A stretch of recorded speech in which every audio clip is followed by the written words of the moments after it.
we got more creepy crossbreeding experiments. When will scientists stop trying to cross humans with animals? Who knows, but it's certainly creepy to think about. Starting off this countdown, we have a Zorse. Now this is a mix between a zebra and a horse, which just why? Scientists are out here just breeding animals that kind of have similar features just to see what will happen and what their offspring will look like, which a lot of people fear, because what if we cross the wrong thing and then create a dominant invasive species? Anyways, these animals were created after crossbreeding a male zebra with a female horse. The offspring look more like a horse than the zebra, but they still have their key identifying stripes. The first Zorse was created during the 19th century by Charles Darwin. They are still around to this day, but are extremely rare. This is because Zorses are infertile. They can't reproduce on their own. So the only way we can create these animals is if scientists force breed them. In our 9th spot, we have the Zubron. Now, you might be thinking, this is a cross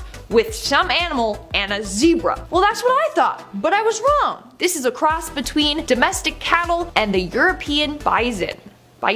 Bison, whatever. Zubrons were first created by Leopold Walicki in 1847, but scientists didn't breed the first fertile Zubron until 1960. In fact, after World War I, a lot of people believed that Zubrons were going to replace domestic cattle because they were at a lower risk of developing diseases. So all throughout the 1950s and 60s, scientists were working on creating these animals in labs, which I mean any animal born in a lab always receives backlash and is subject to a number of controversies. But in the late 1980s, the experiments were shut down. Nowadays, there's only one herd left on Earth. Moving on to number 8, we have the humans with animal valves. When humans need to have a heart valve transplant, they have a couple of options. Either they can get a biological heart valve replacement or a mechanical heart valve replacement. Biological heart valve replacements are made from animal tissues, such as tissues from sheep, pigs, cows, even horses. In fact, many people walking around today are able to do so only because their hearts contain valves taken from animals. It's kind of trippy. In our 7th spot, we have Dan and Mary Gari. Dan and Mary Gari are transplant cardiologists who have managed to grow human muscle cells in pig embryos. They are now trying to grow human vasculature in pigs as well. The thing that they are worried about though is having someone's body reject the organs because it contains blood vessels from pigs. Now, how did they go about this experiment? Well, they deleted the genes in the pig embryos that they would need to develop certain tissues. Then they inject modified human cells in there. After 17 to 27 days, the embryos made muscle tissues formed entirely of human cells. Moving on to number 6, we have the Leopon. A Leopon is a mix between a male leopard and a female lion. And I swear every photo of them look fake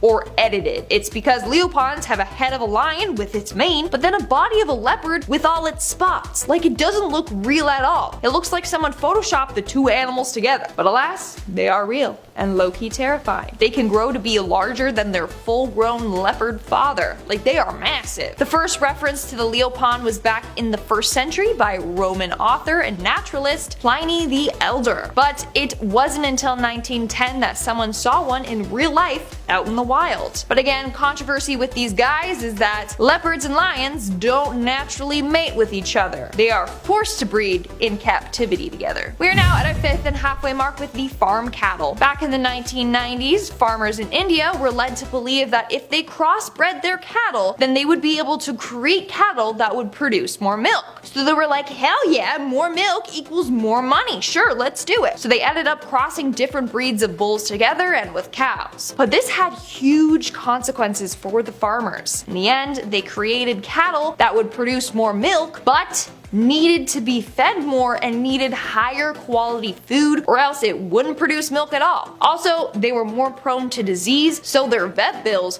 were high. In the end, the cons outweighed the pros. They had to learn this the hard way. Moving on to number 4, we have Hiromitsu Nakochi. Hiromitsu Nakochi is a stem cell biologist from Tokyo. He is determined to use animals to produce human cells or organs. Basically, he hopes to grow human cells in mice and rats and then transplant transplant those embryos into bigger surrogate animals like sheep or pigs. Here's the thing, he's got restrictions. If while conducting the experiments the rats or any animal starts to become more human-like, then they have to stop the experiments on them. It's part of the agreement he has with the government. They don't want humanized animals coming into existence, and neither do I. Moving on to number 3, we have the pig embryos. So in all parts of these series, we talked about how scientists like to use pigs for their experiments. Well, here's another group of researchers running tests on pigs. Scientists are currently working on growing kidneys in pigs. This team is collecting small samples of human blood or skin, and then the cells are separated, cultured, and then treated with different drugs. Next, the technician selects a pig embryo that was altered so that it lacks the gene that it would need to grow its own kidneys. So then the human cells were injected into it so it would grow human kidneys instead. Their hope is that when the pigs grow, they can then remove the human kidneys and then transplant it into the recipient's bodies. In fact, in the US alone, around 20 people die every day waiting for transplants, so this could help them. In our second spot, we have monkey-human embryos. I'm telling you, scientists are running too many experiments on monkeys and chimps, and I'm not fond of the idea of having monkeys and humans crossing, hello, Planet of the Apes, no thank you. Anyways, an international team of scientists introduced human stem cells into monkey embryos and maintained these embryos in culture. Some of the embryos lived for up to 19 days, but only a small minority of the ones that had human cells in them did actually survive. And in our number 1 spot today, we have the growler bear. And honestly, I just like saying its name. Like, it sounds funny. Like, growler. I love it. Anyways, this is a cross between a polar bear and a brown grizzly bear. I kid you not, sometimes they call it the pizzly bear, but it sounds like piss, so let's just stick with growler. Now, here's the thing.